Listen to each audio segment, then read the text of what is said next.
Hello everyone and welcome back to another Black Desert video. So today I want to talk about making silver, and is it really that easy? So a lot of people ask me how I make silver. I have a video on that, and obviously some of my most popular videos are how to make the most silver from X grind spots and everything. So I wanted to talk about this on more of a general level and what you should be doing, as well as just, your standard grinding and life skilling. So yeah, a lot of things that you would see a lot of streamers or content creators just don't really do is, you see this Black Spirit safe right here? That's your login rewards. A lot of people just kind of leave things there, and then you're like, oh, suddenly you have billions of silver just sitting there. It's actually a good idea to, check that every now and then. And like, yeah, I get it. Having big number over here is like, haha, you have a bunch of stuff saved up. But realistically, when it comes down to like gear progression, whether you enhance, make it yourself, or you just buy it off the market, you should probably actually use it. And I know that people say the Black Spirit safe is a second inventory, and to an extent I agree, but like realistically, these things that I have are, more or less kind of useless, and or stuff that you won't be using you could keep there. But things with a moderate value or something that you could, I should probably take these and turn it into silver. But like the things I would recommend keeping are things you just don't plan on using, or something in the future. Things you should take are something that you have like high monetary value. And for example, I guess let's look at it for this month. Login rewards. Yeah, you see all these cron stones and all these things. Yeah, you should probably take them and not just leave them in your storage. Monthly rewards, a lot of these are actually kind of important, more or less. And dude, how long has this been going on? Oh god, you guys have 10 more days. If you haven't already collected these, you should probably collect them. Get your outfits and stuff. All the fail stacks are nice too, but at least try to get the outfits. But anyway, yeah, login rewards. Take them. Don't just leave them sitting in your inventory. The next thing I want to talk about is daily and weekly quests. As we all know, one thing a new player usually asks me is, how come I'm not seeing these quests? And you know why? Because by default, this is not turned on. Why? I don't know. It should be on by default. But if it's not and it's grayed out, yeah, just click this all button and turn them all on. Then you'll see quests again. But the things I would recommend doing, aside from the main story that you're just, play the game normally, look at the reoccurring and suggested tab. And there are things in here that you can get for free that are, paid. Like, for example, inventory expansion, some pets, I guess. But, ideally you just, do these quests as, you play the game. But the ones you should be doing on the regular are trying to go to Garmoth every week. Try to do the morning light bosses, because these actually give decent rewards to box, and, sometimes they give silver. It doesn't matter if your character is geared. You could go on a seasonal character and then still get the box, and then gives decent rewards as well. So some of these are worth doing. I guess mostly just the ones that you think you should be doing, or the ones that give decent amount of silver. The ones that I do are Garmoth, bosses, and I guess depends on, I don't know. Some of these don't really matter anymore, but these are the most important ones. What's next? Level up rewards and life skills. So this tab, hold on, where is it? Right here, this tab, your Y tab as they call it.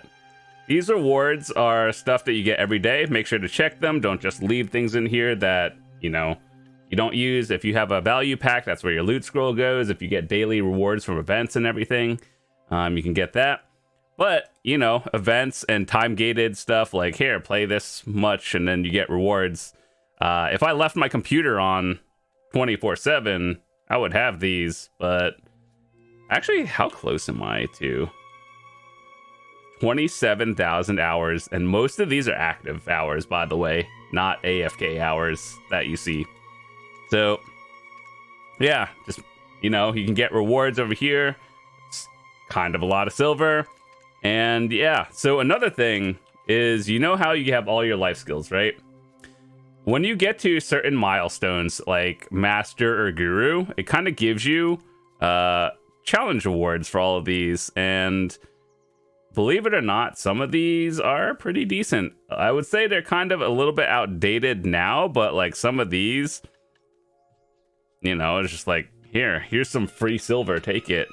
And yeah, overall, you should probably have all of these eventually, but a lot of them are just from leveling up, doing life skills, hitting milestones in your life skills and everything. So it's something to do over time and just collect. The next thing I want to talk about is upgrading your gear in like proper orders, which allows you to grind new grind spots more efficiently and everything, thus making more silver. So I'm working on a video right now on gear progression for 2025, and that one takes a little bit more time because I actually do make notes on it and try to talk about it from, you know, an actual beginner perspective all the way to end game. So yeah, that one takes a little bit longer to actually do. It'll be out when it's done. But upgrading your gear wisely and in proper order is actually more important. So one example I can give is, people ask me, should I go for sovereign weapons early? Like, you know how they give a free pen black star and then another like cheap pen black star from Tuvala upgrades? People are like, oh, should I just get sovereign immediately because that's an end game? And the answer is actually no. You should get all your weapons pen black star first, and then sovereign is a future upgrade for end game, simply because it's very expensive to upgrade all of these later on, and the upgrade is like 1 to 2 AP. And for the amount you spend on it, if you're not already at the end game, you're probably going to be like, oh, I should probably get something else first. And, you know, that's all. So getting more gear for the cheapest amount of silver is always more important than getting the end game item immediately. And yeah, I think Prolobis does a pretty decent job at, you know, making sure your gear isn't irrelevant, you know, like other MMOs where it's like new expansion, old expansion gear, trash, get the new one. At least if you get something now and like, let's say a year from now, they'll probably come out with a system of you use this plus another thing to upgrade into the new one, kind of like Karazad and Sovereign. I think that was a actually good transition into gear upgrading. So yeah, and then from pen to deck, I thought that was, you know, good at making your gear not, you know, completely worthless. So I think PvE overall does a good job. In terms of how easy it is to get, it's not easy, it's just time consuming. But yeah, so make sure you upgrade your gear in the proper order. General rule is whatever gives you the most AP or DP for the cheapest amount of silver on your build, do that one. The next way I would talk about making silver is actually learning the central market. As we all know, Black Desert is an event-driven economy. That means, like, you know, if we have a double XP event or like double drop rate, 100% drop rate event going on, suddenly accessories and stuff kind of go down in price because everyone's grinding, more accessories across the board are being sold. And so just by learning the central market, you can be like, I should buy these at a lower price, sell them higher, or enhance them and then hold on to it for a little bit. So a lot of this game is about patience, as we all know. Gearing is a time-consuming activity. So is holding on to items and not selling it at minimum price. So make sure to actually do calculations on, you know, everything in this game. Like if you're trying to build a fail stack, try to do it in an optimal way instead of just being like, okay, this is the fastest way to do it. I don't care how much it takes me. No, you want to do it optimally and, you know, as cheap as possible. So yeah, learning the central market, doing things efficiently, always cool. But, you know, a lot of these things in game now, you can just buy, minus Sovereign and Karazad, which are end game, but they're giving a lot of free handouts to the point where I think it's not too bad. The next one is reading the patch notes. I know that sounds like obvious and everything, but you would be surprised at how many people do not read the patch notes. And that basically gives you about a week in advance to figure out what's coming out. And, you know, maybe there's an event coming out. It's like, oh, okay, so next week, boat gear is going to be sellable, which that's actually a real thing, by the way. Blue boat gear going to be sellable in a week or two. And so suddenly, maybe you can start preparing for that. Or, you know, there's a life skill event. Maybe you start preparing for that in advance as well. So yeah, event-driven economy, like we talked about before, but reading patch notes gives you about a week in advance to prepare for various things and or, you know, buy and sell things and hold it for later. And the last thing I wanted to talk about is more on the min-max side. And ultimately, I say there's no right or wrong way to play this game. Do what you think is fun. And a lot of people actually ask me, what should I do? And I'm like, okay, so how long have you been playing this game? And they're like, 2 weeks. And I'm like, okay, so if you're trying to play this game optimally from day one, that's fine and all good. But it's like, I don't think you're going to have fun if you're literally following a step-by-step guide from, like, you know, your first week playing the game all the way to endgame. And I think that people are just too caught up on catching up to the end game that they're like, oh, okay, skip story. And I don't know, like at the end of the day, it's a video game. Just play however you want to play.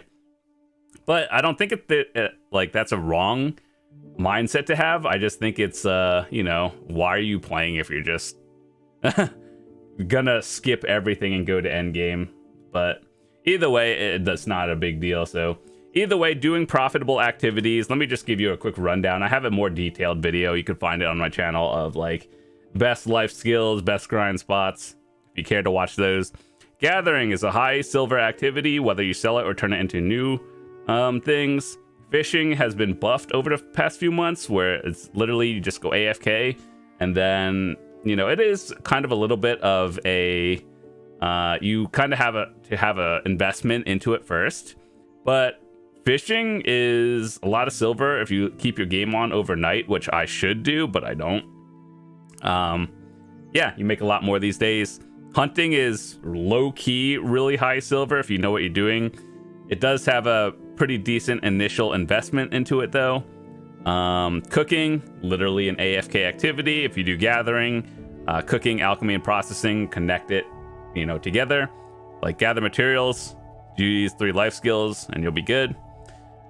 Training with ever since they gave out a free tier 10 to literally everyone, I think it kind of hurt the market, but it is still profitable. It's one of those things that it's kind of like an AFK activity, though. Like, you train your horse by like riding from point A to B, and you can loop it, but you're not actually playing the game, if that makes sense. Trading, it's sort of connected to fishing and all that stuff, but it's like once you're already established in other life skills, it could be good. But if you're just like selling crates from point A to B, it's profitable, but I think like you could just grind an hour and then make more silver. So either way, this is kind of one of those things you do once you're already established with a lot of other things. Farming is literally a time-gated thing that you do a couple times a week, or not week, every day. And yeah, you just kind of do it and then things happen. Sailing and bartering is like an entirely new game. It's usually when you hear sailing in the ocean and all that stuff, you're just like, oh, okay. Every other MMO has it. This one is a little bit different, and I actually enjoy it, but I haven't done it much. We'll do some next week when all the sailing changes finally hit and everything. So either way, sailing is kind of like gearing for PvE and PvP, except your gear progress is your boat. So that actually takes a little bit of effort if you're doing it and not buying it. And so yeah, we are going to talk about that more, but I have a video on how to get all your, you know, stuff like Carracks, best routes for everything if you want to do ocean stuff. But yeah, overall, do profitable activities, but at the end of the day, it's a game. Just do what you think is fun. If you like horse training or you like trading, just do that. But yeah, those are the tips I can give you on making silver. And is it really that easy to make silver? Yeah, like literally you just log in. You don't even have to like grind. You spend like an hour, you know, doing something. It's probably like 1 billion silver a day at minimum these days for very low effort. And yeah, if you grind and you actually play the game, you make more silver, obviously, but that's about it. So if you guys have any questions or anything, feel free to drop them in the comments. If you have something more specific, like you want a gear check, just join the Discord. We have a channel for that. Just post a screenshot and I'll point you in the right direction. And finally, if you are new, hit that subscribe button. I would love to see you come back. And we have a bunch of other guides and stuff coming up in the near future, and a lot of stuff I want to update that might be older videos that I want to just keep up to date. So hopefully a lot of this information helps whether you're a new player or not. And I will see you guys tomorrow. Peace.